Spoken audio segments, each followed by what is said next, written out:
الله من الشيطان الرجيم. بسم الله الرحمن الرحيم. صبغة الله ومن أحسن من الله صبغة ونحن له عابدون. قل أتحاجوننا في الله وهو ربنا وربكم ولنا أعمالنا ولكم أعمالكم ونحن له مخلصون. أم تقولون إن إبراهيم وإسماعيل وإسحاق ويعقوب والأسباط كانوا هودا أو نصارى قل أأنتم أعلم أم الله ومن أظلم ممن كتم شهادة عنده من الله وما الله بغافل عما تعملون. تلك أمة قد خلت لها ما كسبت ولكم ما كسبتم ولا تسألون عما كانوا يعملون. ہم نے اللہ کے رنگ کو قبول کر لیا ہے اور اللہ کے رنگ سے بہتر کوئی رنگ نہیں ہو سکتا ہے اور ہم اللہ ہی کی عبادت کرتے ہیں. اے نبی آپ کہہ دیجئے کیا تم اللہ کے بارے میں ہم سے جھگڑتے ہو جبکہ اللہ تو ہمارے اور تمہارے دونوں کے رب ہے اور ہمارے لیے ہمارے اعمال تمہارے لیے تمہارے اعمال ہے اور ہم اللہ کے فرما بردار ہیں. کیا تم یہ کہتے ہو کہ ابراہیم، اسماعیل اور اسحاق و یعقوب اور ان کی اولاد یہ سارے یہودی یا نصرانی تھے؟ اے نبی آپ کہہ دیجئے کہ کیا تم زیادہ جانتے ہو یا اللہ زیادہ جانتے ہیں؟ اور اس شخص سے بڑا ظالم کون ہو سکتا ہے جو اللہ کی طرف آئی ہوئی گواہی کو چھپاتا ہے اور اللہ تعالیٰ تمہارے اعمال سے غافل نہیں ہے.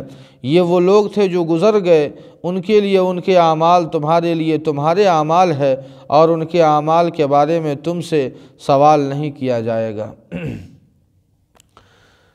ناظرین کرام، عیسائیوں کے یہاں ایک رسم چلا رہا ہے. عیسائی جب کوئی انسان عیسائی مذہب کو قبول کرتا ہے تو ایک رسم ہے، اللہ پاک نے اسی رسم کا یہاں تذکرہ فرمایا ہے. وہ رسم یہ ہے، اسے بپتسمہ کے نام سے یاد کیا جاتا ہے. بپتسمہ اجتباع یہ عربی کے اندر کہا جاتا ہے اور اس کی حقیقت یہ ہے کہ جب کوئی شخص عیسائیت کو قبول کرنے کا ارادہ رکھتا ہے اور قبول کرتا ہے تو پہلے اسے مغرب کی طرف لٹا کر شیطان سے برات کا اعلان کروایا جاتا ہے اور اس کے بعد مشرق کی طرف لٹایا جاتا ہے اور عیسائی عقائد کا اس سے جو ہے مطلب کہلوایا جاتا ہے. عقائد جو عیسائی مذہب کی عقائد ہے اس کا اقرار لیا جاتا ہے اور اس کے بعد اس کے سارے کپڑے بدن سے اتار کر ان کے جو دھرم گرو جسے پوپ کہتے ہیں ان سے جو دم کیا ہوا تیل ہوتا ہے وہ سارے بدن پر ملا جاتا ہے اور اس کے بعد اس شخص کو بپتسمہ نامی حوض کے اندر اسے غسل کرنے کو کہا جاتا ہے اور غسل کرنے کے دوران اسے باپ، بیٹے اور روح القدس کے تعلق سے اسے اقرار کروایا جاتا ہے اور اس کے بعد اسے نکال کر جب غسل سے وہ فارغ ہوتا ہے تو پھر وہی دم کیا ہوا تیل اس کی پیشانی اور سینے پر اسے ملا جاتا ہے اور اس کے بعد ایک سفید کپڑا اسے پہنا دیا جاتا ہے. یہ اس بات کی علامت ہوتی ہے کہ یہ شخص آج سارے گناہوں سے پاک ہو چکا ہے اور عیسائی مذہب میں داخل ہو چکا ہے. یہ ایک عیسائیوں کا ایک رسم ہے کہ یہاں جو یہ کرتے ہیں.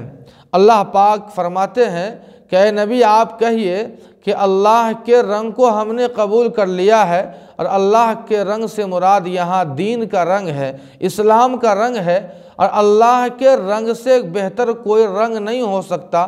یہ ظاہری رنگ جس کا تم ڈھونگ کر رہے ہو، جس کی کوئی حقیقت نہیں ہے، یہ اللہ کے یہاں نجات کے لیے یہ رنگ یا یہ رسم کافی نہیں ہو سکتا جب تک کہ انسان اسلام کو، اللہ اور اس کے رسول پر ایمان نہ لاوے.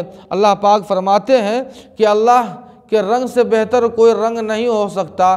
جس طرح کپڑے سے رنگ بالکل متصل ہوتا ہے، اس سے الگ اور جدا نہیں ہوتا، اسی طرح انسان کے اندر اتنی دینداری پیدا ہو جائے کہ اس سے وہ دینداری جدا نہ ہو۔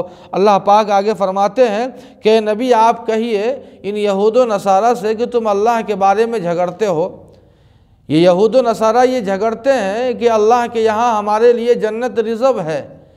اللہ کہ نبی صلی اللہ علیہ وسلم سے اللہ پاک فرماتے ہیں کہ ان سے یہ کہیے کہ جس رب کے بارے میں تم جھگڑ رہے ہو وہ رب تو تمہارا بھی ہے اور وہ ہمارا بھی ہے، اس لیے تمہیں جھگڑنے کی ضرورت نہیں ہے۔ جو تم اعمال کرو گے اس کا پھل تمہیں ملے گا، جو عمل ہم کریں گے اس کا پھل ہمیں ملے گا۔ اللہ آگے فرماتے ہیں ام تقولون ان ابراہیم، یہود و نصارہ یہ ہمیشہ یہ کہا کرتے تھے کہ جتنے بھی انبیاء اور رسول اس دنیا میں گزرے ہیں، یہودی یہ کہا کرتے تھے کہ سارے یہودی تھے، اور عیسائی یہ کہا کرتے تھے کہ سارے انبیاء اور رسول عیسائی تھے، جبکہ یہودیت کا آغاز حضرت موسیٰ سے ہوتا ہے اور عیسائیت کا آغاز حضرت عیسیٰ سے ہوتا ہے۔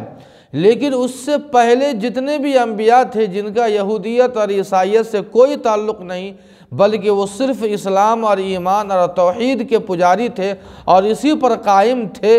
اللہ پاک فرماتے ہیں کہ یہ یہود و نصارہ جو دعویٰ کرتے ہیں کہ سارے انبیاء یہودی تھے یا سارے انبیاء اور رسول عیسائی تھے، ان سے آپ کہہ دیجئے کہ کیا ان انبیاء کی حقیقت حال سے زیادہ تم جانتے ہو یا اللہ ان کے بارے میں جانتے ہیں؟ یقیناً اللہ سے بڑھ کر کوئی نہیں جان سکتا ہے کہ وہ سارے انبیاء اور رسول یہ توحید پر قائم تھے، وہ اسلام پر قائم تھے۔ اللہ آگے فرماتے وَمَنْ أَظْلَمُ مِمَّنْ كَتَمَ شَهَادَةً عِنْدَهُ مِنَ اللَّهِ۔ یہود و نصارہ کی کتابوں کے اندر نبی آخر الزماں کے آنے کی پیشن گوئی تھی، لیکن انہوں نے انکار کر دیا، انہوں نے چھپا دیا اس پیشن گوئی اور اس شہادت کو۔ اللہ اسی کا تذکرہ فرماتے ہیں کہ جو اللہ کی گواہی کو چھپا دے اس سے بڑا کوئی ظالم نہیں ہو سکتا۔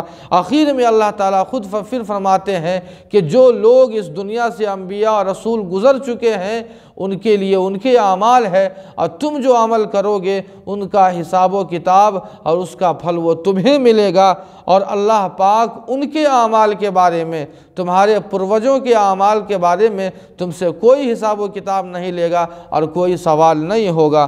اللہ پاک عمل کی توفیق عطا فرمائے۔ وما علینا